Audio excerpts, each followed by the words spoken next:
बिस्मिल्लाहिर्रहमानिर्रहीम। अस्सलामुअलैकुम friends, welcome to my channel cooking with Fatima. कैसे हैं आप सब? उम्मीद करती हूँ आप सब अपने अपने घरों में खैर खैरियत से होंगे, खुश आबाद होंगे, हंसते मुस्कुराते होंगे। तो आज मैं आपके साथ शेयर करने जा रही हूँ मज़ेदार सा रिफ्रेशिंग सा लाल दूध वाला शरबत। आप इस रेसिपी को ज़रूर से ट्राई करिएगा। बहुत ही आसान और बहुत ही ज़्यादा सिंपल और क्विक से बन जाने वाली रेसिपी है। चलिए जी रेसिपी स्टार्ट करते हैं।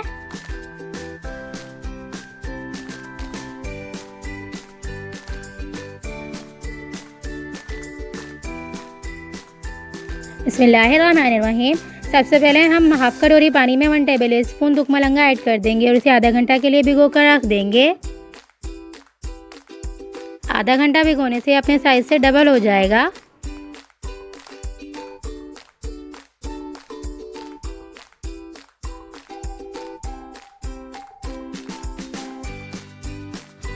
और एक पैन में हम तकरीबन 2 कप के करीब पानी ऐड कर देंगे। इसे अच्छी तरह से बॉईल कर लेंगे। ये देखें जी, पानी बॉईल होना शुरू हो चुका है। और अब हम इसमें एक जेली का साशे ऐड कर देंगे। रेड वाली जेली का आप कोई सा भी ब्रांड का ले सकते हैं। और अब हम इसे मुस्तकिल 5 से 7 मिनट तक चम्मच हिलाते जाएंगे और पकाते जाएंगे।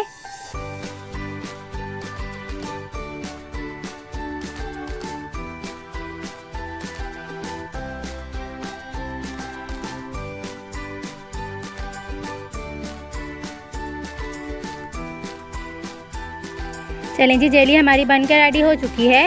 और अब हम इसे एक बाउल में निकाल के ठंडा कर लेंगे रूम टेम्परेचर पे। उसके बाद हम इसे फ्रीज़र में रख के ठंडा कर लेंगे। उसके बाद इसे हम कट कर लेंगे। अब हम एक पैन में तकरीबन 2 कप के करीब पानी ऐड कर देंगे और 1 कप इसमें साबूदाना ऐड कर लेंगे। उसे अच्छी तरह से बॉईल कर लेंगे।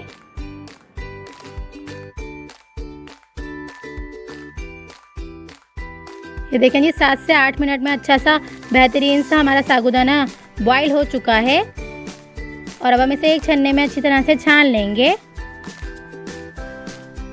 और इसके ऊपर इस तरह से ठंडा पानी ऐड कर देंगे। दूध को मैंने पहले ही अच्छी तरह से बॉईल करके रूम टेम्परेचर पर ठंडा कर लिया है। और दूध को बॉईल करते वक्त हमने इसमें 3 to 4 टेबल स्पून चीनी ऐड कर दी थी, तो हम इसमें अब चीनी ऐड नहीं करेंगे। और 3 to 4 टेबल स्पून इसमें हम जामे शीरी ऐड कर देंगे। जामे शीरी में भी बहुत ही ज़्यादा मिठास होती है, तो आप चीनी इसमें कम ही ऐड करिएगा।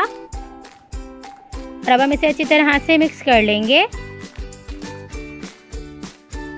और अब हम इसमें साबूदाना ऐड कर देंगे और इसे अच्छी तरह से मिक्स कर लेंगे।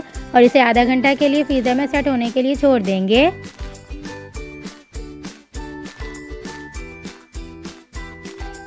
चलें जी, जेली हमारी अच्छी तरह से सेट हो चुकी है।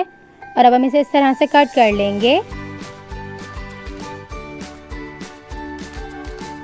चलें जी, आधा घंटा हो चुका है और दूध भी हमारा अच्छी तरह से चिल्ड हो चुका है। और आधा घंटा टुक मलंगा को भी भीगे हुए हो चुके हैं। और ये देखें जी, अपने साइज से डबल हो चुके हैं।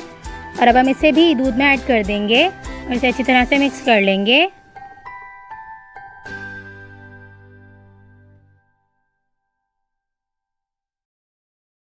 और अब हम इसमें कटिंग किए हुए बादाम और पिस्ते ऐड कर देंगे। आप अपने हिसाब से ले लीजिएगा बादाम और पिस्ते।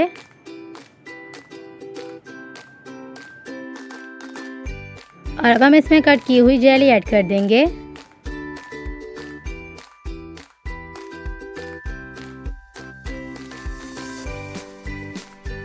चलें जी, मज़ेदार सा रिफ्रेशिंग सा हमारा लाल दूध वाला शरबत बनकर रेडी हो चुका है। ये देखें जी, कितना मज़ेदार और डिलीशियस सा बनकर रेडी हुआ है। आप इस रेसिपी को ज़रूर से ट्राई करिएगा और मुझे अपना फीडबैक ज़रूर दीजिएगा आपको यह रेसिपी कैसी लगी। चलिए जी, मिलते हैं नेक्स्ट वीडियो में। जब तक अपना ख्याल रखिएगा, मुझे दुआओं में याद रखिएगा। रेसिपी अच्छी लगी तो प्लीज़ मेरी रेसिपी को लाइक कर दीजिएगा, शेयर कर दीजिएगा और अच्छे कमेंट करके ज़रूर से बताइएगा आपको यह रेसिपी कैसी लगी। चलिए जी, मिलते हैं नेक्स्ट वीडियो में। जब तक अपना ख्याल रखिएगा, मुझे दुआओं में याद रखिएगा। मिलते हैं नेक्स्ट वीडियो में बहुत ही आसान, सिंपल और यूनिक सी रेसिपी के साथ। अल्लाह हाफिज़।